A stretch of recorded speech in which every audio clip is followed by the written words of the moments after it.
సచివాలయంలో సివిల్స్ అభ్యర్థులకు చెక్కుల పంపిణీ కార్యక్రమంలో సీఎం రేవంత్ రెడ్డి మాట్లాడుతున్నారు. ఇప్పుడు లైవ్ చూద్దాం. డిప్లొమా కోర్సులు ఉంటాయి, డిగ్రీ కోర్సులు ఉంటాయి. ఇందులో ఉత్తీర్ణులైన వాళ్ళు డిగ్రీ నుంచి భవిష్యత్ పోటీ పరీక్షలకు కానీ ఇతర దేశాలలో చదువుకోవడానికి అవసరమైన అవకాశాలన్నీ కల్పించడానికి ఈరోజు ఆ యూనివర్సిటీని మనం తీర్చిదిద్దుతున్నాం. ఇదే కాకుండా నిన్నగాక మొన్న జరిగిన ఒలింపిక్స్లో మన దేశం యొక్క పర్ఫార్మెన్స్ ఆశించిన స్థాయిలో కానీ ప్రజలు ఊహించిన స్థాయిలో కానీ లేదు. చిన్న చిన్న దేశాలు చాలా మెడల్స్ తెచ్చుకున్నారు. కానీ 140 కోట్ల జనాభా ఉన్న ఈ దేశానికి ఒలింపిక్స్లో ఒక రకంగా అవమానం జరిగినట్టే. దీన్ని దృష్టిలో పెట్టుకొని మొన్న నేను విదేశీ పర్యటనలో భాగంగానే సౌత్ కొరియాకి వెళ్ళిన. అక్కడ sports university, south Korean sports యూనివర్సిటీకి నేను అక్కడికి వెళ్ళిన. సౌత్ కొరియాకు 32 పథకాలు వస్తే ఒక చిన్న దేశంలో 16 పథకాలు నేను వెళ్ళిన యూనివర్సిటీకి వచ్చినాయి. అందులో ఒక అమ్మాయికి 3 గోల్డ్ మెడల్స్ వచ్చినాయి ఒలింపిక్స్లో. ఒకే అమ్మాయి 3 గోల్డ్ మెడల్స్ కొట్టింది. అంటే శిక్షణ ఇవ్వడం ద్వారా, నైపుణ్యాన్ని రాబట్టడం ద్వారా ఒలింపిక్స్లో కూడా రాణించిన ఆ దేశం మన దేశానికి, మన యువతకు ఆదర్శంగా తీసుకోవాలి.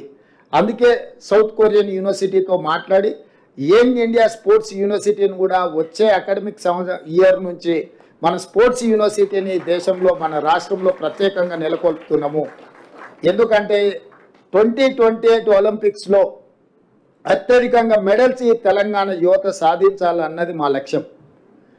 ఒకప్పుడు FA ఏషియన్ గేమ్స్ కానీ, నేషనల్ మిలిటరీ గేమ్స్ కానీ చాలా గేమ్లు నిర్వహించిన 2000-2002 సంవత్సరంలో నిర్వహించిన గొప్ప అద్భుతమైన స్టేడియంలు గచ్చిబౌలిలో స్పోర్ట్స్ విలేజ్ దాదాపుగా ఈ 15 సంవత్సరాలు నిరుపయోగంగా మారిపోయింది.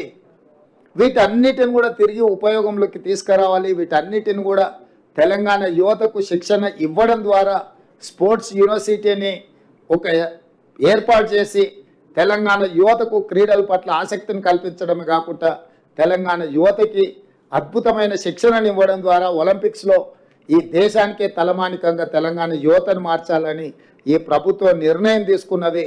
తొందరలో ఈ అంశాలను కూడా మీరు చూడబోతున్నారు. అదేవిధంగా ఇంతకుముందే బట్టి విక్రమార్క గారు చెప్పినారు, SC, ST, BC minority residential schools ప్రారంభించమని గత ప్రభుత్వం చెప్పింది. కానీ పోల్ట్రీ ఫార్మ్స్లలో కోళ్ళ కంటే కూడా అధ్వానంగా ఇవాళ ఆ పిల్లలను ఆ వాటిలలో ప్రైవేటు రెంటల్ బిల్డింగ్లో పెట్టారు. ఎలాంటి మౌలిక వసతులు లేవు. 200-300 మంది విద్యార్థులు ఉంటే 2 బాత్రూమ్లు కూడా ఉండడం లేదు. వీటన్నిటిని దృష్టిలో పెట్టుకొని పిల్లలందరూ ఎవరు? మన వాళ్ళు. మన పిల్లలకు మనం ఇవ్వవలసిన మౌలిక వసతులు ఇవ్వకపోతే వాళ్ళ భవిష్యత్తు మీద ప్రభావం చూపిస్తుంది. అందుకే వీటన్నిటిని కూడా SC, ST, BC మైనారిటీ వీటన్నిటిని ఒక క్యాంపస్ లాగా క్రియేట్ చేసి ఇంటిగ్రేటెడ్ రెసిడెన్షియల్ స్కూల్స్గా మార్చి young India integrated residential schools కింద 20 నుంచి 25 ఎకరాలల్లా 100-150 కోట్ల రూపాయలు పెట్టి ఒక యూనివర్సిటీ స్థాయిలో ఒక క్యాంపస్ లాగా వాటి అన్నిటిని ప్రతి నియోజకవర్గంలో ఒక ఇంటిగ్రేటెడ్ రెసిడెన్షియల్ స్కూల్స్ క్యాంపస్ నిర్మించి పిల్లలందరికీ ఒక జాతీయ స్థాయి స్టాండర్డ్స్లో వాళ్ళకు వసతులు కల్పించి టీచింగ్ స్టాఫ్ను, నాన్ టీచింగ్ స్టాఫ్ను మంచి భోజనం వాళ్లకు, ఎందుకంటే ఇవాళ రేపు భోజనం మీరు చూస్తున్న చాలా కంప్లైంట్స్ ఎట్లా వస్తున్నాయో వీటన్నిటినీ తొలగించి ఈ పేదల పిల్లలకు ఒక మంచి నాణ్యమైన విద్యను అందించాలని ఈరోజు ఈ సంవత్సరం ఈ ఫైనాన్షియల్ ఇయర్లోనే 5,000 కోట్ల రూపాయలతోటి ప్రతి నియోజకవర్గంలో 100 అసెంబ్లీలల్లో 100 యంగ్ ఇండియా ఇంటిగ్రేటెడ్ రెసిడెన్షియల్ స్కూల్స్ని 20 నుంచి 25 ఎకరాలల్లా కట్టాలని ఒక లక్ష్యంతో గర్వంగా ఇప్పుడు చాలామంది ఆక్స్ఫర్డ్ యూనివర్సిటీలో చదువుకున్నాం, స్టాన్ఫర్డ్లో చదువుకున్నాం, లేకపోతే ఉస్మానియా యూనివర్సిటీలో చదువుకున్నామని వాళ్ళు చదువుకున్న యూనివర్సిటీల గురించి గొప్పగా చెప్పుకుంటారు.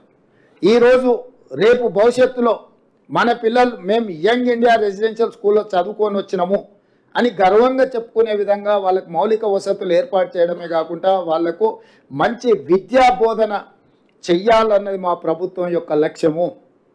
ఆ దిశగా కూడా ప్రభుత్వం అడుగులేస్తుంది.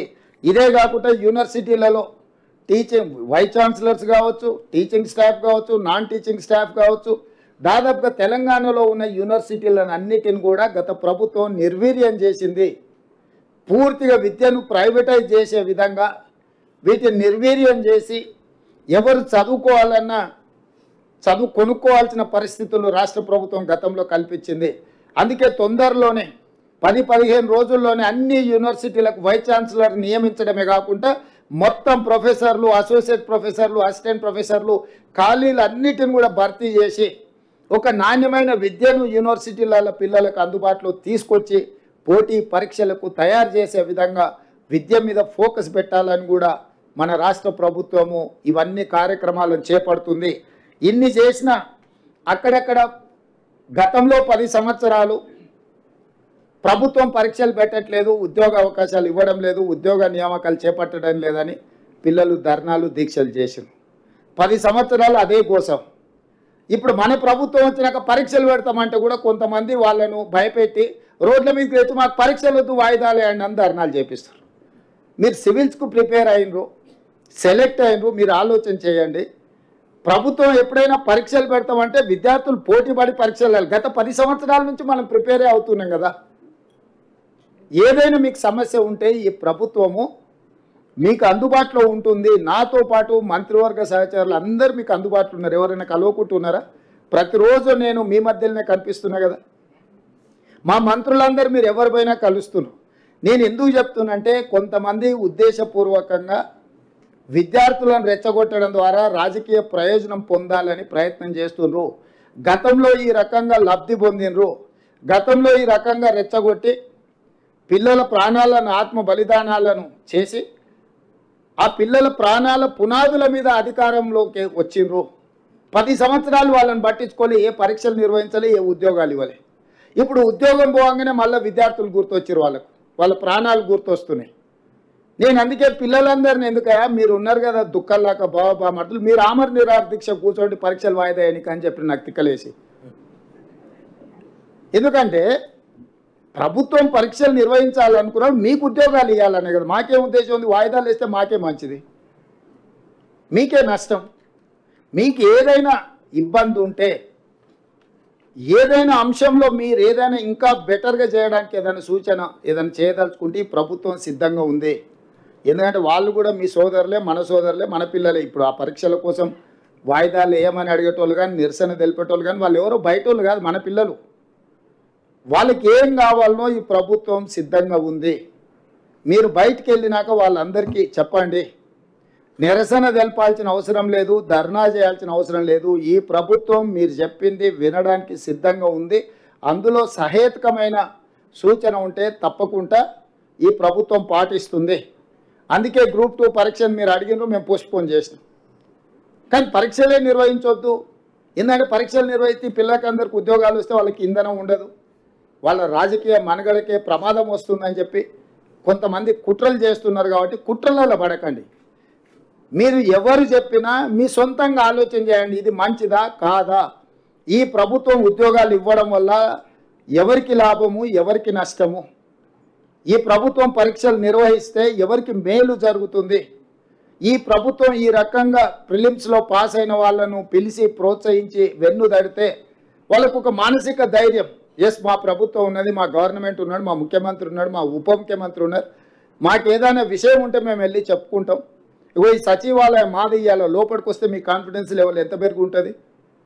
ఆ బయట నుంచి దూరంగా పోతే మనకి ఎట్లుంటుంది, అరే ఇదేదో పరాయోళ్ళ ఆస్తి, మనం ఏదో దాని ముందల గడిల ముందల వెళ్ళిపోయే బానిసల్లాగా నుంచి బాజాప్తా లోపలికి వచ్చి సచివాలయంలో ఉంటే మీ కాన్ఫిడెన్స్ లెవెల్ మీరు పోటీ పరీక్షలకు ప్రిపేర్ అయ్యేటప్పుడు మీ కాన్ఫిడెన్స్ లెవెల్ నెక్స్ట్ లెవెల్కి వస్తుంది. అందుకే సచివాలయంలోని ప్రోగ్రాం పెట్టాలని మా ఉప ముఖ్యమంత్రి గారు సూచన చేస్తే తక్షణమే చెప్పిన, ఎస్ పిలవండి, సచివాలయం ఏం కొద్ది మంది కోసమే పరిమితమైన గడి కాదు, ఇది పేదల కోసం ప్రజాపాలన అందించే సచివాలయం, డాక్టర్ బాబాసాహెబ్ అంబేద్కర్ గారి పేరుతో ఉన్న సచివాలయం. ఇక్కడ ఈ కార్యక్రమాలను ఏర్పాటు చేద్దాము అని చెప్పి ఈరోజు ప్రభుత్వం ఈ నిర్ణయం తీసుకున్నది. అదేవిధంగా ఈ మెయిన్స్కు సెలెక్ట్ అయినాక కూడా మళ్ళీ ఇంటర్వ్యూలో ఉన్నప్పుడు కూడా ఖచ్చితంగా మీకు ఆర్థిక సహాయాన్ని అందించి మిమ్మల్ని ప్రోత్సహించడానికి ఈ ప్రభుత్వం ఉంటుంది. ఇది ప్రజాధనం, ప్రజల కోసం, ప్రజల ఉపయోగం కోసం. మా ప్రాధాన్యత ప్రజలు. గతంలో కూడా ఈ ధనం ఉండే, గత ప్రభుత్వం దగ్గర నిధులు లేక కాదు, 10 ఏళ్ళు ₹1,00,000 రైతు రుణమాఫీ చేయలేదు. మేము ఒక్క నెలలోనే 31,000 కోట్ల రూపాయలు రైతులకు ఇచ్చినాం. ఉండే వాళ్ళ ప్రాధాన్యత ఒకటి ఉండి, ఈరోజు మా ప్రాధాన్యత ఇంకొకటి. మా ప్రాధాన్యత నిరుద్యోగ యువకులు, మా ప్రాధాన్యత విశ్వవిద్యాలయాలు, మా ప్రాధాన్యత రైతులు. గత ప్రభుత్వం యొక్క ప్రాధాన్యతలు 10 సంవత్సరాలు చూసినాం. వాళ్ళ ప్రాధాన్యతలు ఫామ్ హౌస్లు ఏ విధంగా వచ్చినాయో, లేకపోతే ఆర్థికంగా వాళ్ళు ఎట్లా ఎదిగినరో, ఉద్యమం ముసుగులో టీవీలు ఎట్లా వచ్చినాయి, పేపర్లు ఎట్లా వచ్చినాయి, ఆస్తులు ఎట్లా వచ్చినాయి, బంగళాలు ఎట్లా వచ్చినాయి, పదవులు ఎట్లా వచ్చినాయి, కల్లారే మీరు చూసిండ్రు. ఎందుకు నేను ఈ అంశాలను ఇప్పుడు ప్రస్తావిస్తున్నానంటే, రేపు భవిష్యత్తుకు మీరే పునాదులు. రేపు భవిష్యత్తులో ఆదర్శంగా భవిష్యత్ తరాలకు నిలబడేది మీరే. ఈరోజు మీరు సెలెక్ట్ అవ్వడం ద్వారా మీ ఊర్లోనో మీ ప్రాంతంలోనో ఇంకా వేలాది మంది విద్యార్థులు పోటీ పడతారు. ఈరోజు ఎస్ఐ పరీక్షల ఫలితాలు ఎప్పుడు వచ్చినా టోటల్ మీద 50% ఒక నల్గొండ జిల్లా వాళ్ళే ఎస్ఐ పరీక్షలు విజయం సాధిస్తుంటారు. ఎందుకంటే 30 ఏళ్ల కింద ఆ నల్గొండ జిల్లాలో ఉన్న విద్యార్థులు పోటీ పడి చదవడంతో గ్రామాలలో పోటీ పెరిగింది, కుటుంబాలలో పోటీ పెరిగింది. అరే మన పక్కింట్లో పిల్లగాడు ఎస్ఐ అంటే మనం ఎందుకు కాకూడదు, మనం ప్రిపేర్ అవుదాం. అన్ని జిల్లాలకు అన్నితో ఒక నల్గొండ జిల్లాకి అన్ని వస్తాయి. ఎందుకంటే ఆ పోటీ గుర్తింపు, అరే ఇది ఒక దారి ఉన్నది, మనం చదువుకుంటే అవ్వచ్చు అని. ఈరోజు మీరు కూడా సివిల్స్కు సెలెక్ట్ అవ్వడం ద్వారా మీ జిల్లాలల్లో, మీ మండలాలల్లో, మీ చుట్టాలల్లో, మీ మిత్రులల్లో ఇంకా కొంతమంది అరే ఇది బాగున్నది, మనం ప్రిపేర్ అవుతే మంచి హోదా వస్తుంది. స్లోగా మన సెలెక్ట్ అంటే మన వాళ్ళు ఎన్నికవుతున్నాయి, పెరుగుతూ ఉన్నాయి. దీన్ని ఇంకా పెంచాలి, మిమ్మల్ని ప్రోత్సహించాలి. తద్వారా తెలంగాణకు మేలు జరగాలి. మాకు కూడా ఒక జాబ్ సాటిస్ఫాక్షన్ అంటే మేము ప్రజాప్రతినిధులు ఎన్నికై మాకు ఆత్మ సంతృప్తి కలగాలి. అరే మేము కూడా మా హయాంలో కొంత మంచి పని చేసినాం, యువతకు కొన్ని ప్రోత్సాహకాలు ఇచ్చినాము, ఈ రకంగా ముందుకు తీసుకెళ్తే ఇది తెలంగాణకు ప్రయోజనం జరుగుతుంది అన్న ఆలోచనతోని ఈరోజు మనం పూర్తి స్థాయిలో ప్రయత్నం చేస్తున్నాము. మిమ్మల్ని అందరినీ కూడా 135 మంది ఈరోజు హాజరైనరు, 175 మంది ఎన్నికైనరని మా అధికారులు చెప్తున్నారు. అందరికందరూ మెయిన్స్ కూడా క్లియర్ చేయాలి, ఇంటర్వ్యూలలో కూడా మీరు ఎంపిక అవ్వాలి. ఎక్కడైనా ఏదైనా మీకు ఏదన్నా అనుకోని సమస్య వచ్చినా, ఏదన్నా మీకు చిక్కుముడిలాగా అనిపించినా ఈ ప్రభుత్వం దగ్గరికి రాండి. మీ అన్నగా, ముఖ్యమంత్రిగా మీకు ఏ అవసరమైనా నేను అందుబాటులో ఉండి మీ తరఫున నేను వకాల్తా పుచ్చుకుంటా. మీకు ఏదైనా అవసరము వచ్చింది, ఎందుకంటే చాలామంది ఇక్కడ ఉన్న వాళ్ళు తల్లిదండ్రులు చదువుకోకపోవడమో, లేకపోతే గ్రామీణ ప్రాంతాలలో ఉండడం వల్ల వాళ్లకు ఒక పెద్ద దిక్కు లేకపోవడం అనే లోటు కనిపిస్తుంటుంది. మీరెవరూ అట్లా అనుకోవాల్సిన అవసరం లేదు, ఈ ప్రభుత్వం ఉంటుంది. నేను నా మంత్రివర్గ సహచరులు మీ ఏ సమస్య వచ్చినా ఎవరితోనైనా మాట్లాడడానికి, అది కేంద్ర ప్రభుత్వమైనా, పరీక్షల నిర్వహణ విధానంలో అయినా ఏ అవసరం ఉన్నా మేము సహకారం అందిస్తాము. మీరు ఈ సహకారాన్ని తీసుకొని జీవితంలో ఇట్లాంటి అవకాశాలు మళ్ళీ రావు. వచ్చినప్పుడు ఫోకస్డ్గా లక్ష్యం ఒక్కటే ఉండాలి. స్వయంవరంలో అందరూ చేప కన్ను కొట్టమంటే అందరు పోయి ఒకరికి చేప కనిపించింది, ఒకరికి ఇంకోటి కనిపించింది. అర్జునుడికి మాత్రం ఒక చేప కన్ను మాత్రమే కనిపించిందంట. లక్ష్యం ఎట్లా కొట్టినా అంటే నాకు చేప కన్ను మాత్రమే కనిపించింది, కొట్టినా అని. మీకు కూడా ఇందులో ఎంపిక అవ్వాలన్న లక్ష్యం తప్ప ఇంటి దగ్గర ఉన్న ఆర్థిక సమస్యనో, లేకపోతే ఇంకొక సమస్యనో, లేకపోతే ఇతర అంశాలు, కొద్ది రోజులు మీరు కష్టపడితే జీవితకాలం మీరు సంతోషంగా ఉండడానికి ఉంటుంది. కొద్ది కాలం చిన్న వ్యామోహాల పట్ల మీరు సమయం కేటాయిస్తే మీకు జీవితకాలం బాధనే మిగులుతుంది. కాబట్టి మీరందరూ కష్టపడి రాణించి ఎంపిక అయ్యి ఐఏఎస్లుగా, ఐఆర్ఎస్లుగా మళ్ళీ ఇక్కడికి రావాలని, వీలైనంత వరకు ఏ రాష్ట్రంలో ఉన్నా కూడా ఈ రాష్ట్రం యొక్క అభివృద్ధి కోసం మీరు కృషి చేయాలని తెలియజేస్తూ మనస్ఫూర్తిగా మిమ్మల్ని అభినందిస్తూ ఈ కార్యక్రమాన్ని చేపట్టినందుకు ఉప ముఖ్యమంత్రి గారిని కూడా మనస్ఫూర్తిగా నేను అభినందిస్తున్నా. ధన్యవాదాలు మిత్రులారా.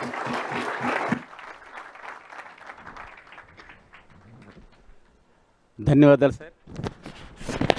హలో సార్, ధన్యవాదాలు సార్. ఎంతో స్ఫూర్తిదాయకమైనటువంటి ఉపన్యాసంతో అందరిలో కూడా స్ఫూర్తి కలిగించారు. ఇప్పుడు అందరికీ ఒక నిమిషం, ప్రతి విద్యార్థికి ఇక్కడికి వచ్చిన వాళ్ళందరూ కూడా ₹1,00,000 ప్రకారం చెక్లు అందజేయడం జరుగుతుంది. జాగ్రత్తగా తీసుకోండి, జాగ్రత్తగా వెళ్ళండి, బాగా చదువుకోండి. ఈ కార్యక్రమానికి వచ్చినందుకు మిమ్మల్ని అందరిని కూడా అభినందిస్తున్నా. Thank you so much sir. ఈ ప్రభుత్వం మీది, మీకు అండగా ఉంటుంది అని తెలియజేస్తూ మీరు తెలంగాణ గడ్డకే కాక దేశానికే వన్నె తేవాలి. ఒక్క నిమిషం. మెయిన్స్ పాస్ అయ్యి మళ్ళీ ఇంటర్వ్యూకి వెళ్ళే వాళ్ళకు కూడా మళ్ళీ ₹1,00,000 ఇవ్వడం జరుగుతుంది. మా భట్టి గారు నేను చెప్పినా కానీ ప్రత్యేకంగా చెప్పమన్నాడు. ఇప్పుడు ప్రిలిమ్స్ క్లియర్ చేసి మెయిన్స్కి వెళ్తున్నందుకు మీకు ₹1,00,000, మెయిన్స్ నుంచి మళ్ళీ ఇంటర్వ్యూకి వెళ్ళే వాళ్ళకు కూడా మళ్ళీ ఒక ₹1,00,000. ఎందుకంటే మీరు పోటీ పడాలి, కష్టపడాలి, చదవాలి, ఢిల్లీకి పోవాలి. కాబట్టి మీ ఒక్కసారి అందరూ లేచి నిలబడి దారి ఖర్చులు అంటారు కదా, దారి ఖర్చులు అందరికీ ఇవ్వడానికి ప్రభుత్వం అద్భుతం సార్, అద్భుతం sir. Thank you so much sir. దయచేసి అందరూ కూర్చోండి సార్. ఈ శుభ సందర్భంలో మీ యొక్క అనుమతితో ఒక 2 అమ్మాయిలు సెలెక్ట్ అయినటువంటి వాళ్ళు సంక్షిప్తంగా వారి యొక్క సందేశం ఇస్తారు సార్. రండమ్మా. ప్రీతి ఫ్రమ్ సూర్యాపేట. అందరికీ నమస్కారం. ముందుగా I would like to thank young and dynamic and visionful Revanth Reddy sir, our CM, and Batti Vikramarka sir, who is empathetic and who is the reason for this scheme to become implemented. Also Balram sir and the team of Singareni, who made this Rajiv Civils Abhaya Hastram scheme a real. And ఇది ఇప్పటివరకు మన స్టేట్లో this is the first time civils prepare అవుతున్న వాళ్ళకి financially కూడా burden ఉండకూడదు. మనం civils preparation is at least 1 year programme. 1 yearలో మనకి మెనీ టైమ్స్ ఫైనాన్షియల్ హర్డిల్స్ అనేది వస్తూ ఉంటుంది. In the process back of the mind run అవుతూ ఉంటుంది, ఫైనాన్సెస్, ఫ్యామిలీ, పేరెంట్స్ కష్టం, ఎవ్రీథింగ్. ఇదంతా లేకుండా you can prepare for the exam without all this burden అని చెప్పేసి this is a really good initiative. And I really thank Telangana government and all the delegates and ministries present over here on behalf of all the aspirants and parents who are over here. Thank you so much. Thanks Abba. Nikita from Nalgonda. అందరికీ నమస్కారం. ఇక్కడ వచ్చేసిన మన dignitaries and our visionary and young and dynamic CM గారు and also our deputy CM Bhatti Vikramarka గారు and other dignitaries. And ఈ scheme అనేది it's actually చాలా ఎంపవర్మెంట్ ఇస్తుంది మాకు. And it also makes us more responsible because ఇంత మా మీద ఫైనాన్షియల్గా ఇన్వెస్ట్మెంట్ చేస్తున్నప్పుడు it also makes us more responsible to work even harder. And also this is something which ఏ స్టేట్లో కూడా ఎంటైర్ ఇండియాలో ఇలాంటి ప్రోగ్రామ్ ఏ స్టేట్లో కూడా లేదు. And this is something which is actually a progressive step towards our entire civil services community from our Telangana. And also I, on behalf of every civil servant over here, thank everyone like Singareni and also Telangana government for taking this a progressive step. And also moreover ippade తీసుకున్న decision and one more 1 lakh financial will be given to every aspirant who clears the mains exam అనేది ఇప్పుడు ఇంకా it gives so much of enthusiasm to work even more harder and also serve the entire community in Telangana as well as in the entire India. Thank you. Thank you sir. Thank you so much అమ్మా. మీ చక్కని స్పందనని తెలియజేసినందుకు అది అందరి యొక్క స్పందనగా మేము భావిస్తున్నాం. ఇప్పుడు చెక్కుల పంపిణీ కార్యక్రమం సిద్ధంగా ఉంది. చెక్స్ తీసుకొచ్చే వాళ్ళు ముందుకు రావాల్సిందిగా కోరుతున్నాం. మీరు అక్కడే ఉండండి సార్. ఉంది సార్, రెడీ ఉంది సార్. జాదవ్ విలాకర్ చెక్కును అందజేయాల్సిన సార్ మీరు వెళ్ళండి. జాదవ్ విలాకర్ మీరు అటు వెళ్తారా సార్? మీరు అటు వెళ్ళండి సార్, కింద నుంచి అందిస్తారు సార్. కింద నుంచి అందించండి, కింద నుంచి అందించండి, అటు కింద నుంచి అందించండి సార్.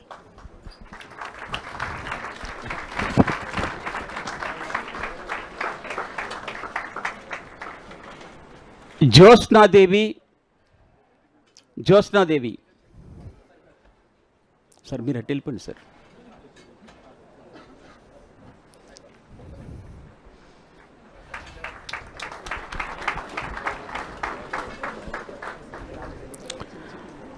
దోనపాల కిరణ్ పెద్ద చక్కెర 4 ఉన్నాయి సార్.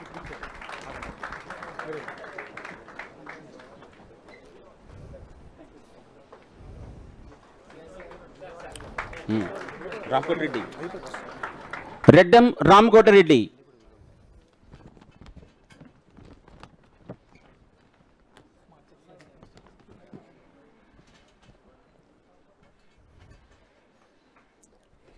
అలాగే తర్వాత రామ్టెక్ సుధాకర్ 3 సార్. నెక్స్ట్ 7 చెప్తాను sir. Vinod Maloth check number 7. Vinod Maloth. 15 Ankam Kalyan, please come to the desk. Ankam Kalyan.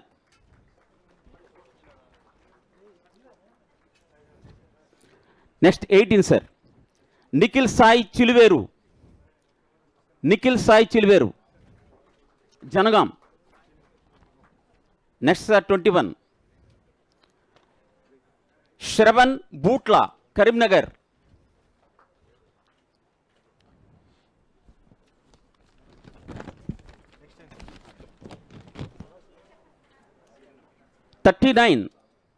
Mudavath Vinod Mahabubnagar.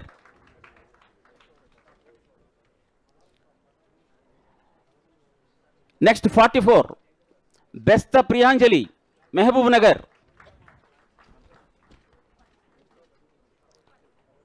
49 సోదరి జంపన్న మంచిర్యాల.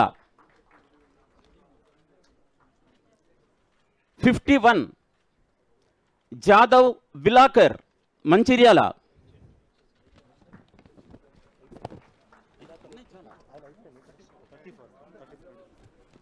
54 నూకల మానస్. అది చేసండి సార్. నూకల మానస్ చదువుతున్నా సార్. నూకల మానస్. నెక్స్ట్ 64 రెడీగా ఉండండి. సుమేద్ ఫ్రమ్ మేడ్చల్ మల్కాజిగిరి. సుమేద్. నెక్స్ట్ మేడ్చల్ మల్కాజిగిరి నుంచి 65 భువనగిరి గాయత్రి.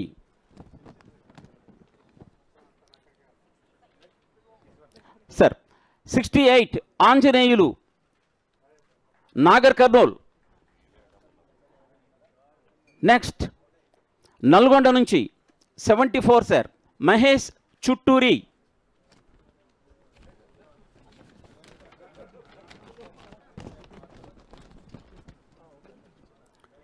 నిర్మల్ నుంచి 83 సార్ 83 భూక్యా అక్షయ్ కుమార్ ఫ్రమ్ నిర్మల్. నిజామాబాద్ నుంచి దొనుపాల కిరణ్ 88 సార్.